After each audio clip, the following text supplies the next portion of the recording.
AI lagi-lagi memakan korban, sebuah fenomena yang pengen banget gue angkat untuk berbagi dan berdiskusi sama rekan-rekan semua yang suka nontonin gue tentang bahaya dari AI. Enggak, gue tuh nggak anti sama AI, gue juga pakai AI, cuman perlu ada semacam langkah-langkah yang jelas gitu untuk menghadapi perubahan revolusi teknologi yang apa-apa sekarang pakai AI. Karena nyatanya makin kesini makin banyak bahayanya AI, dan menurut gue bahaya AI yang kayak gini tuh udah bener-bener, kalau lo pada tahu Black Mirror ya, lo nontonin Black Mirror, ini bener-bener terjadi gitu. Bukan cuman premis-premis film pendek yang seru untuk dicoba gali, tapi ini beneran sudah terjadi. Kasarnya, ada seorang pemuda yang mengakhiri hidupnya karena saran atau semacam relasinya terhadap AI. Nah, Black Mirror banget kan? Kayak film pendek gitu, kayak cerita film pendek. Tapi enggak, ini beneran terjadi dan ini bener-bener mengenaskan. Jadi sebenarnya apa sih yang terjadi? Separah apa sih AI dan bahaya apa yang bisa ditimbulkan sama AI ini?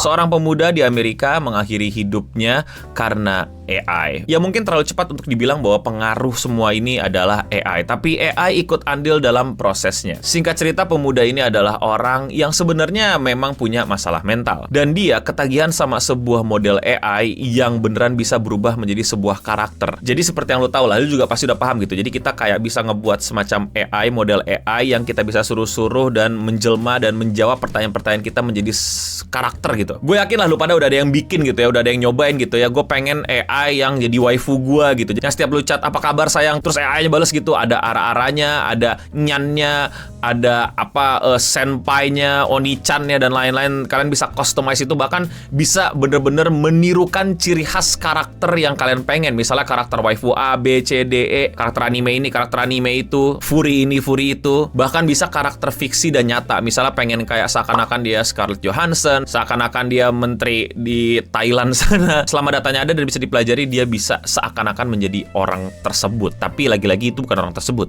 itu adalah AI. Nah, sepertinya pemuda ini lagi ngefans banget sama Game of Thrones. Makanya dia bikin chatbot karakter AI yang bernuansakan kalau si AI ini adalah Daenerys Targaryen. Sorry kalau gue bacer namanya karena gue nggak terlalu ngikutin gitu ya sama Game of Thrones, tahu nonton tapi nggak sedalam itu. Jadi kita panggil aja lah sekarang Dany. Jadi Dany ini diciptakan lah sama sosok pemuda itu untuk menemani hari-harinya, untuk ngobrol, untuk curhat, untuk bahkan sampai in-depth relationship. Yes, ini udah kayak parasosial tapi mungkin mesti punya termin baru gitu, kayak AI sosial. Dia bener-bener in love banget, dia bener-bener menikmati banget, nyaman banget berelasi sama si Dany. Bahkan dia udah di tahap yang menganggap kalau Dany ini beneran ada, entah bagaimana ceritanya. Pemuda ini masih belasan belia umurnya, masih sekolah, dan tiba-tiba pemuda ini suka sering curhat tentang bagaimana ia kayak tidak menikmati dunianya sekarang. Dan dia berharap bisa pindah ke dunia si Dany, yaitu dunia fantasi Game of Thrones yang merupakan jelas-jelas fiksi. Dan kayak layaknya AI chatbot, ya udah si Dany ini balas-balasin layaknya Dany ini adalah kekasihnya dari pemuda ini. Tapi relationship-nya itu udah terlalu dalam, udah terlalu deep, udah terlalu kuat, sampai akhirnya di suatu hari pemuda ini memutuskan untuk menyelesaikan ini semua. Di chat terakhirnya kita bisa lihat kalau pemuda ini pengen free, si Dany bilang bisa free right here right now, and then itulah yang terjadi. Sungguh mengenaskan, sungguh menyedihkan, sungguh juga sebenarnya bisa jadi refleksi ke masyarakat bahwa banyak banget anak-anak generasi sekarang itu yang kurang memahami dan menikmati relasi ke manusia. Mereka lebih nyaman ke relasi ke robot, berbayar pula. Dan ini bukan cuman bercandaan gitu, kayak lu bakal jatuh cinta sama robot, lu bakal jatuh cinta sama AI, hahaha. Ini terjadi di sekitar kita. Maksudnya ini bukan sesuatu yang baru juga gitu. Toh generasi gue juga lebih suka online kan daripada ketemu langsung. Perlahan-lahan tuh sosial ini, pakar psikolog dan pakar sosiologi harus segera meneliti sih bagaimana pergeseran interaksi kita sebagai makhluk sosial itu udah makin beda dan nyatanya bisa terbentuk loh. Dan selama ada produknya, selama ada fasilitasnya, terjadi aja. Bagaimana seorang pemuda bisa jatuh cinta sama AI dan menganggap kalau AI itu beneran ada sosok yang berhasil dia buat, dan bahkan sampai tersugestilah dia, mungkin ya tersugesti karena belum keluar dari keputusan dari penyelidikannya, tapi salah satu faktor yang mungkin bisa dipertanyakan gitu, kok bisa dia tersugesti sama sebuah mesin mesin berdasarkan sistem 1010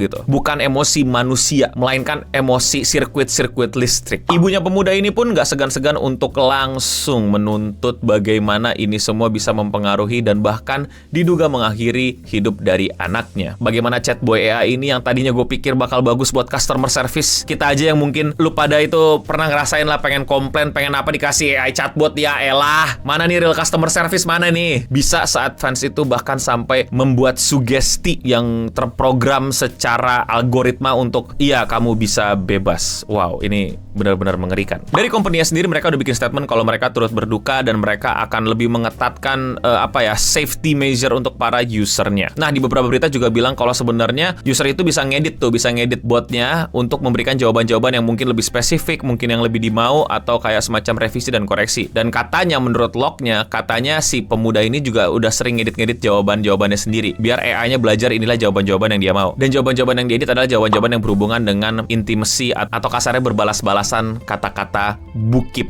selama di chat. Tapi pertanyaannya, apakah AI bisa disalahkan karena dia menghilangkan nyawa seseorang? Jawabannya kita akan tunggu nanti karena emaknya sudah melakukan lawsuit, sudah melakukan tuntutan ya untuk bertanggung jawabnya company ini terhadap nasib buruk yang menimpa keluarganya. Dari perspektif gue ya, ini jelas adalah ketidaksiapan. Lagi-lagi ketidaksiapan SDM. Ngerti gak maksud gue? Gue selalu pakai analogi ini kalau lagi ngobrol sama orang. Ibu kita itu bener-bener megangin kita kalau kita lagi nyebrang jalan karena tahu bahayanya nyebrang jalan. Tapi kita perlu nyebrang jalan kan, karena kita butuh ke seberang gitu. Kita tuh dari kecil nggak tiba-tiba disuruh nyebrang sendiri kan, diajarin, dipegangin, dijagain, bahkan sampai diliatin gitu. Ya kalau orang tua lu bener ya. Tapi ya lu paham lah maksud gua. Sistem di keluarga untuk ngajarin bagaimana dunia luar tuh masih berfungsi gitu di era sekarang. Tapi dunia tuh kayak berubahnya terlalu cepat. Bahkan internet aja dan sosial media, orang tua kita aja kayak baru belajar, atau bahkan dulu pada gitu masih baru belajar. Dan bahaya dari sosial media itu kayak belum tertanamkan dengan baik gitu. Gua lah sering dapat kasus gitu, anak kecil nggak pengen viral tapi viral di TikTok. Ibu-ibu yang cuman bercandaan sama ibu-ibu lainnya jadi bahan cemoohan, padahal cuman pengen lucu-lucuan sama antar temennya. Mereka masih belum sadar bagaimana algoritma bekerja, bagaimana sosial media bekerja, dan bahayanya sosial media. Apalagi anaknya yang dari kecil udah dikasih handphone. Dan sekarang AI masuk. Sekarang ada chat yang bisa menjadi karakter, bisa menjadi sosok, dan anak kecil itu masih kecil, masih belum tahu gitu mana realita yang sebenarnya, mana imajinasi, mana fiksi, mana yang robot, mana yang manusia, mana yang diprogram 1010, mana yang based on human emotion, mana yang berpikir rasional. Udah ketemu. Nih, sosial media dan internet aja orang tua udah kelabakan nih ngajarin anaknya dan ngelindungin anaknya.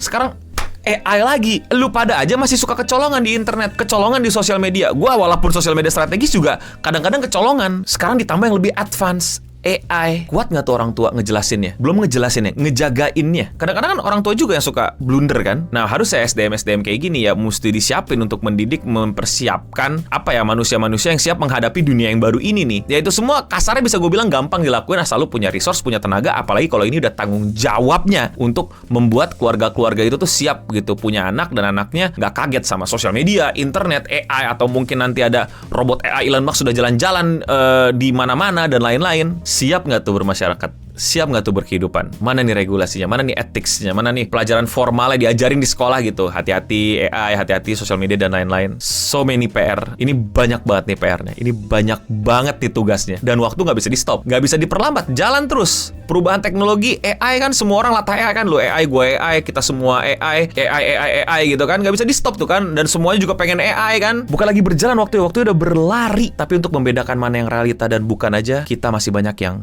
gagal. Bahaya sekali. Kalau dulu kita takut sama anon serem ya di Twitter, sekarang kita akan takut sama AI serem. Yang mungkin kita selama ini debatin, ributin, itu bukan orang, itu AI yang lagi nge-farming engagement dan nge-farming duit dari Elon Musk. Yang punya lagi ngerokok di depan tukang nasi goreng nyantai dapetin duit dari centang biru, bikin lu pada kena rage baiting dan lain-lain. Bakal banyak deh contoh kasusnya dan mengerikannya gitu. Dan gua harap ini nggak terjadi ke kita ya. Kita semua aman, kita semua makin kritis, kita semua makin bisa membedakan mana yang nyata, mana yang tidak nyata. Yaitu yang gue bilang di buku gue kan tentang bagaimana sosial media menghancurkanmu, bahwa ya mungkin buku berikutnya bagaimana AI menghancurkanmu, tapi poin gue adalah dua hal yang selalu bisa menyelamatkan kita dari ini semua adalah sikap skeptis dan kritis. Tanpa adanya kemampuan itu di sini, ya good luck. Turut berduka, semoga kasusnya bisa terselesaikan. Semoga orang yang punya kekuasaan dan punya kewajiban untuk ngurus ini semua bisa bergerak cepat. Dan kalau kalian mau kritik gue atau ada kekeliruan atau koreksi, atau dari segi programmer mau menyampaikan pesannya, atau kalian punya pengalaman sama chatbot AI kayak gini, atau pernah temen kayak gini dan lain-lain, mungkin bisa tulis di kolom komentar di bawah. Gue jadi inget ini, tau gak sih lo, saking bahayanya sosial media dan pentingnya realitas sosial media daripada realitas kita sesungguhnya. Jadi dulu tuh gue punya temen,